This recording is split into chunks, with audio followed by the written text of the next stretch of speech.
Hello everyone and welcome to another video on JavaScript programming. Hope you guys are doing well. My name is Kaushal and today I will take you through the basics of how to write your first program. So without any further delay, let's get started. We are using VS Code Studio as our text editor to write the script here. We have already discussed the benefits as well as the features of VS Code in the previous video. So as I have already mentioned, you must have a web browser with JavaScript enabled in it.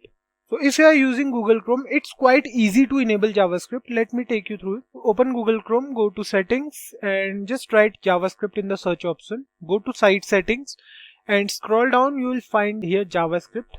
Allow it if it's not allowed. In my case, it's already allowed, so I'm good to go.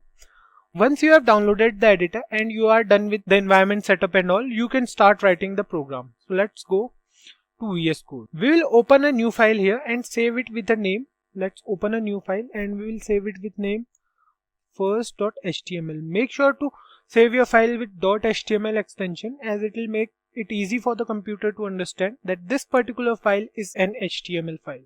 So in the last video we installed an extension named Live Server. Let me tell you how to use it and what are the benefits of using Live Server. So let's write a basic HTML program, or just press the exclamation key and press enter. Here we are with the basic HTML program. We have not done anything yet, just edit it a little bit. We will add a heading tag and inside the heading tag we will write a heading. Let's suppose we are writing hello. So now right click on your desktop and click on open with Live Server. What this will do, it will open your program in the browser. See, it's the basic thing.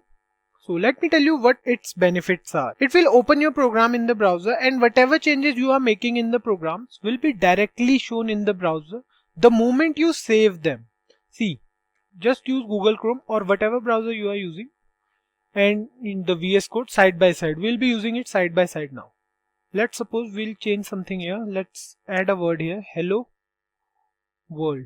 And the moment we save it, it will be reflected in your browser as well. So that's the benefit of using Live Server. We will be using it during our whole code. So now we are done with that. Let's start with the program. So here we are with our basic HTML code which has only tags in it.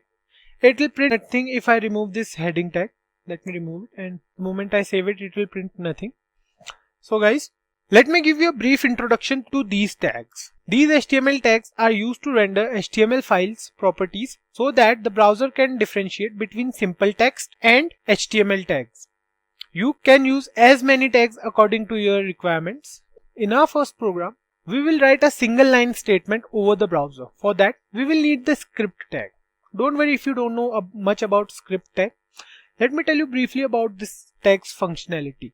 It is used to embed a client-side script language.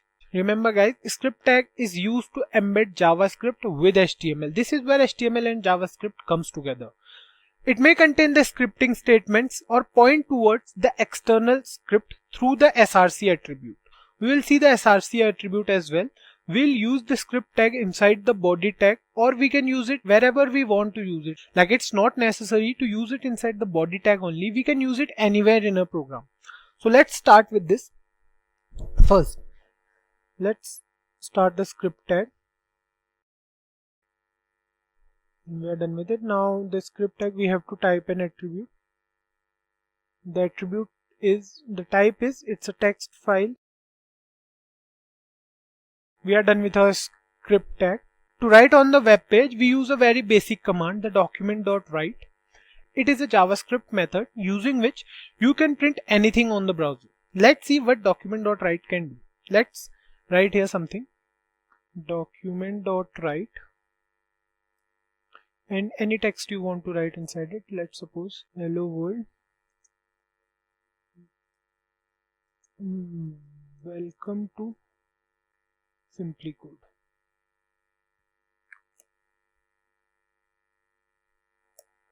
So guys, we are done with this. We have written a text over here, hello world, welcome to Simply Code. Let's see what will happen when we save it. Press Ctrl+S, and the moment you save it here, it will be reflected on your browser. Here you can see in our browser, it's written over here, hello world, welcome to Simply Code. We can define JavaScript in an external file as well.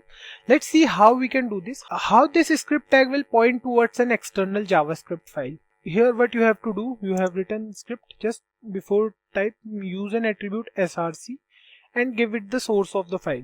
But till now we don't have any JavaScript file, so let's create a file first. Name it as script.js. Remember, you have to save it with .js extension. We are done with it and we are good to go.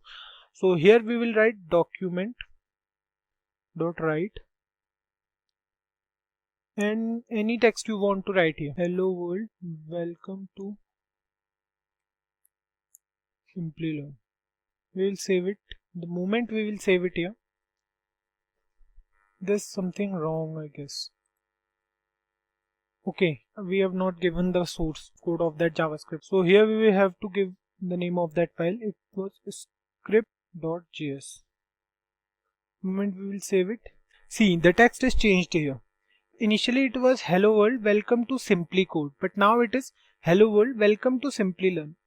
This document.write is not interpreted by the browser. That's because this script tag is now pointing towards an external JavaScript file.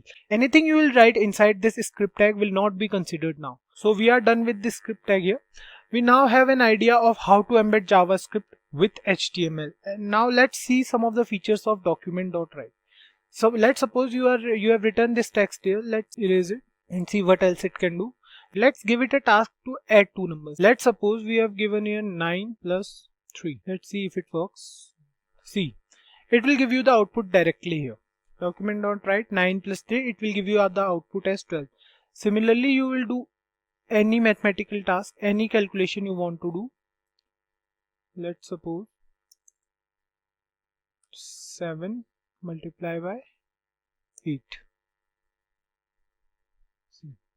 You can see here 12, 56, 12. Let's give it another one. 9 multiply 5 minus, let's suppose 3, and save it. See, 9 into 5 is 45, and if you minus 3 from 45 you will get 42. Here is the answer for as 42. 56 is for 7 into 8, 7 multiplied by 8, and 12 is for 9 plus 3. So with that we are done with how to embed with JavaScript with HTML. Let's move on to another concept in JavaScript, that is console.log. Console.log is a function in JavaScript that works the same as document.write, but it will not print anything in the browser. Let's give it a try. Let's clear this and suppose we write here console.log and give it a command.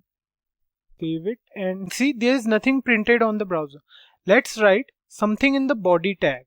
We'll use a heading tag and write something here. Let's go again and go to body tag. We'll use a heading tag here as well and write something here. Let's suppose we write code.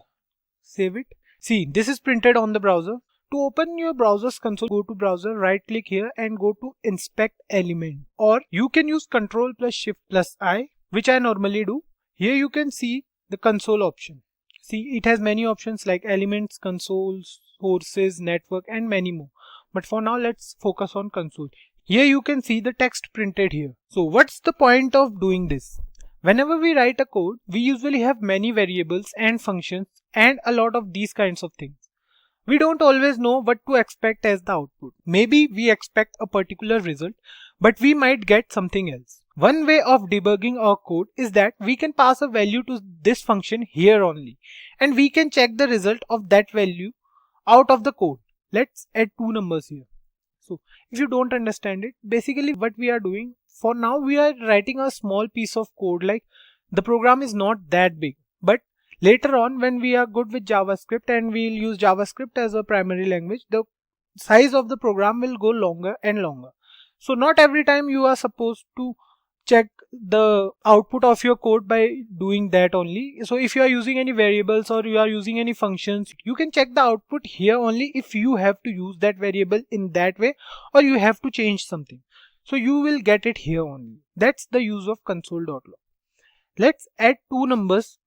Remove it.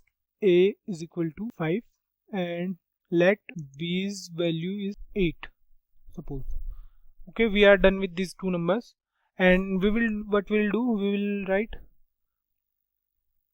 console.log.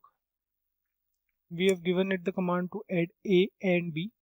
Let's see if it works here. See, the value of A plus B is 13. You can see it here in console. The value is 13. You can see it here. So here we can see that the output is 13. You can do any complex calculation here in the console. It will give you the correct answer. You can see here script.js colon 4. The number after the column is the line in script.js. Here in our file, we can see that the console.log command is in line number 4. So here it is written that it is line number 4 here. So if you click on this, you can see the script.js opened in a very small window, and you can edit it from here as well. So this is not a random line number. To prove this, let's go on to a program and let's move this to another line. See, now the console.log is in line 11. Save it, and here you can see this also changed to 11. So let's make this more complex. Add another variable C. We'll add another variable here. Let's suppose we add C here. We'll give it a more complex equation. Let's C equals to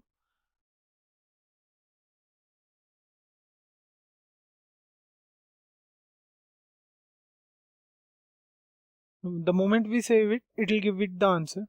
Oh no, we are done with the equation. Let's change it here also. The value of C is, let's see if it works or not. Press Ctrl plus S, it's saved, and the value of C is 7. Let's see if this value is correct or not. The value of A was 5. 5 into 3 is 15. 15 plus 8 is 23. 23 plus 4 is 27.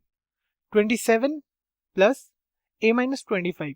Value of A is 5 minus 25 is minus 20. 27 minus 20. The value of C is 7. Say it's correct. Check it yourself if you can do something more interesting with this console.log, or you can do something more interesting with document.write. So console log allows us to debug our code, and we can use it if we are not sure about the output in a lengthy program. So guys, that's all for this video. See you in the next one, where I'll run you through JavaScript statements and comments. If this video helped you anyhow, make sure to like it, comment your doubts, share it with your friends, and don't forget to subscribe Simply Code. Thank you.